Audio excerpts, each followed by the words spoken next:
രണ്ട് തടി കഷ്ണം ഉണ്ടെങ്കിൽ നമുക്കൊരു കുരിശ് ഉണ്ടാക്കാം. ഒരു നീളം കൂടിയതും ഒരു നീളം കുറഞ്ഞതും. നീളം കുറഞ്ഞത് നമ്മളിങ്ങനെ ഹൊറിസോണ്ടൽ ആയിട്ട് വെക്കും, തിരശ്ചീനമായിട്ട് വെക്കും. നീളം കൂടിയത് വെർട്ടിക്കലായിട്ട് ലംബമായിട്ട് വെക്കും. അപ്പൊ രണ്ടും കൂടി കൂടിയപ്പോ ഒരു ക്രൂശായി. അതും ഈ ഭൂമിയിലെ മരക്കുരിശ്. എന്നാൽ നമ്മുടെ ഉള്ളിൽ വരുന്ന കുരിശ് എന്ന് പറയുന്നത് അത് ചിന്തയുടെ കുരിശാണ്. നമ്മുടെ ഇഷ്ടമാണ് ഭൂമിയിൽ പാരലായിട്ട് കിടക്കുന്നു. അതാണ് ഒരു തടി. സ്വർഗത്തിലെ ദൈവത്തിന്റെ ഇഷ്ടം സ്വർഗത്തിൽ നിന്ന് വരുന്ന ചിന്തയായതുകൊണ്ട് അത് വെർട്ടിക്കൽ തടി. ഇത് രണ്ടും കൂടി കൂടിയപ്പോ എന്തായി?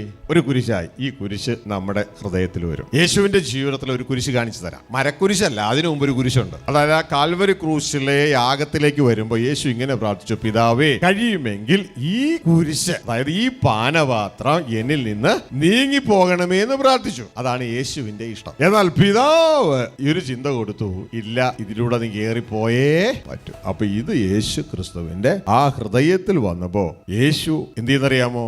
യേശു ആ ക്രൂശിൽ അങ്ങ് മരിച്ചു. കാൽവരി ക്രൂശിലെ മരണമല്ല, അത് വരാൻ പോണേ ഉള്ളൂ. യേശു അവിടെ ഇങ്ങനെ പറഞ്ഞു, പിതാവേ എങ്കിലും എന്റെ ഇഷ്ടമല്ല, അങ്ങയുടെ ഇഷ്ടം എന്നിൽ നിറവേറട്ടെ. ഇങ്ങനെയാണ് മരിച്ചത്. ദൈവത്തിന്റെ വചനം പറയാണ്, ഇതേപോലെ നീ നിന്റെ ഇഷ്ടത്തിൽ മരിച്ച് ദൈവ ഇഷ്ടം നിന്നിൽ നടപ്പിലാക്കുന്നില്ല എങ്കിൽ നിനക്ക് എന്റെ ശിഷ്യനായിരിക്കാൻ കഴിയില്ല.